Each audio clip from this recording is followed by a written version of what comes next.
Assalamu alaikum warahmatullahi wabarakatuh. Hope you're doing well.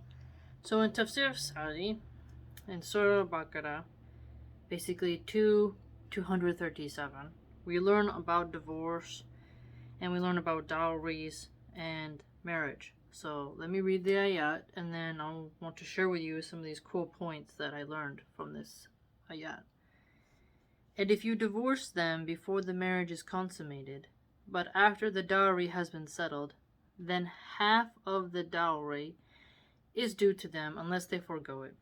Or the one in whose hand is the marriage tie, the husband, forgoes his share and gives her the dowry in full, and foregoing it is closer to piety. Do not forget to show graciousness to one another, for Allah sees well all that you do. So graciousness towards the woman. I wanted to contrast this with how some of these red pill Muslims are talking about. Don't get married under secular law, because if you get divorced, she might get some alimony or something like that, and she'll be able to take some of your assets. And don't marry and under that way for any tax benefits or immigration benefits, anything like that. Keep the government out of your marriage so that way she can get less and less and less. And this kind of attitude at first can seem, like, oh, that's smart. We don't, we're Muslims. We don't have to participate in that. But that isn't their intention. Their intention, rather, is to deny women as much as possible. Low mahrs, right, which is the dowry. Low everything. Just don't give her spending money. Like, they're really trying to be as minimalistic as possible with their finances with the women.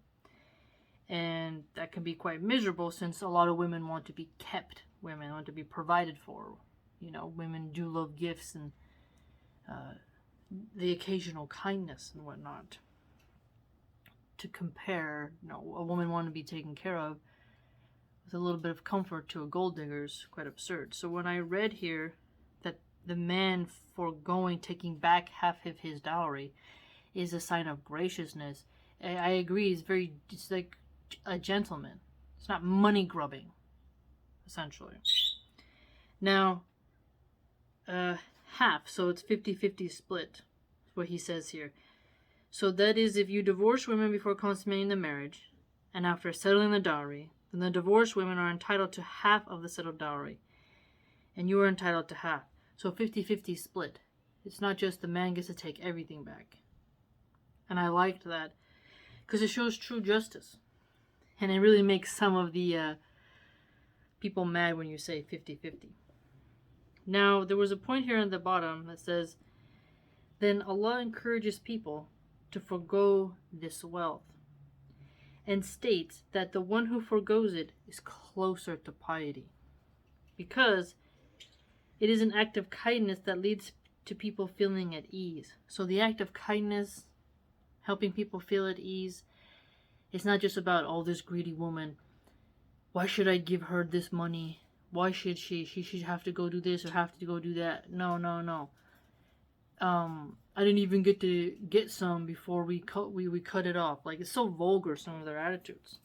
So here we just see an elevated way of being in terms of manners, right?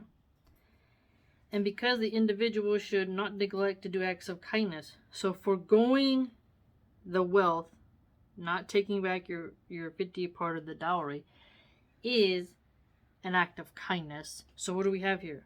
Graciousness, kindness. This is how a man should treat a woman. It's not brutal domination, put your boot on her neck and make her feel inferior and call her inferior and threaten her, use force. It's, to be with gracious and kindness isn't being a simp. And so we're learning a lot about how men should treat women here. Or forget graciousness, which is the pinnacle of interaction. So what did he say here? Graciousness is the pinnacle of interaction. Graciousness is the pinnacle of interaction. That to me is wonderful, because we're getting a lot of red pill Muslims who are saying that if you are graciousness, if you are a gentleman, if you are a nice guy, then you're a simp and you're blue pilled and you're not manly, you're a milkshake, you are all these slurs. And when we see in this tafsir that no, men being kind, men putting women at ease, men showing graciousness, not money grubbing against women, that is perfectly acceptable. And I found this section to be quite relieving. Because interactions between people occur on two levels. Either justice and fairness, which is obligatory and is the basis on which people give and take what is due, or graciousness and kindness, which means giving what is not due and being easygoing with regard to one's own rights. Easygoing, not give this to me or I'm going to hurt you. Give this to me or because, it says such and such and such. The manners and the suaveness and the gentlemanness and the chivalry. This is a very nice way to talk about it, because you can be easygoing. You don't have to be an authoritarian dictator, tyrant, jerk-off in the way in which you deal with women. And so these types of explanations are extremely important, because it's a counterpoint to some of the stuff that's being pointed out to the youth today, especially unmarried young men. No one should forget this level, even if that is only on some occasions, especially with regard to those whom one has to interact or mix with. Allah will reward those who do good by His grace and generosity. Hence He says, for Allah sees well all that you do. Beautiful. So, be easygoing with one's rights. Try not to just let annoyance and money grubbing and miserliness take over you. This the fact that, talking about divorce here, divorcing before the marriage is consummated. So, divorce can be quite brutal. This is before it's consummated, it's before you've enjoyed your marriage bed. So, you haven't had that long to have resentment towards each other. But it is quite fascinating that a guy can't say, well, I didn't get to get in bed with you, therefore I should get more money back because I was paying to sleep with you, basically, because now you're going to be my wife. I paid for the dowry, so I get access to you, and so if you don't give it to me, I get to take all my money back. Like, it could be very negative and ugly the way they could respond. But here it's like, yeah, half and half. So the woman is still going to get some, and you don't have a right to take all of it back and give her nothing. I mean, it's really fascinating when you, especially as an American revert, and we're getting bombarded with bid'ah, essentially. Manosphere bid'ah innovations.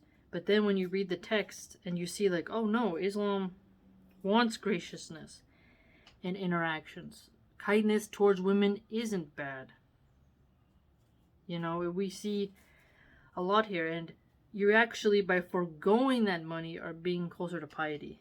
And you want to make people feel at ease. So think about it. If you are making your woman in your marriage not feel at ease, I think it's really an injustice, because you're supposed to be the coolness of each other's eyes, but blanket for one another, just to be something that refreshes and energizes each other. Now, this made me also think about how it says, show graciousness to one another.